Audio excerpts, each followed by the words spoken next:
मिल सके जो शायद कहीं पे नहीं मिल सकता।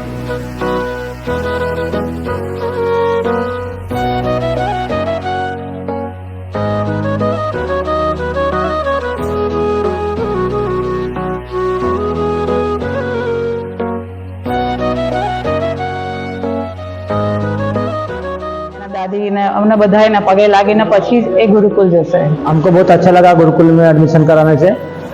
और बच्चों का बहुत अच्छा संस्कार मिला, एजुकेशन बढ़िया हुआ। बस हम यही बापूजी से शुभ संकल्प करते हैं कि आगे भी भविष्य में अच्छा ऐसे परिणाम आते रहे और बच्चों को संस्कार मिले। साल का होगा गुरुकुल में, तो जो सबसे बड़ा फ़र्क होता है गुरुकुल और घर पे पढ़ाई करने में ये होता है कि घर पर हमको सब कुछ करना पड़ता है, बोलना पड़ता है, तभी भी वो उसका जो रिज़ल्ट होता है, आउटपुट होता है, वो नहीं आता है। जबकि गुरुकुल में किसी को कुछ इतना बोलना नहीं पड़ता, जहाँ का माहौल ही ऐसा होता है कि बच्चे अपने आप उसको एडेप्ट करते हैं और डेवलप होते हैं।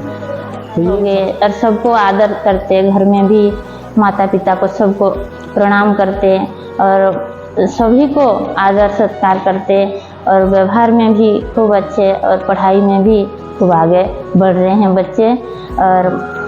आणि त्याच्यामुळं मला सगळ्यांना असं सांगावंसं वाटतं की त्यांनी आपल्या मुलांचा सर्वांगीण त्यांना जर विकास करायचा असेल, त्यांना एक उत्तम नागरिक उत्तम व्यक्ती घडवायचं असेल आणि देशभक्त घडवायचं असेल,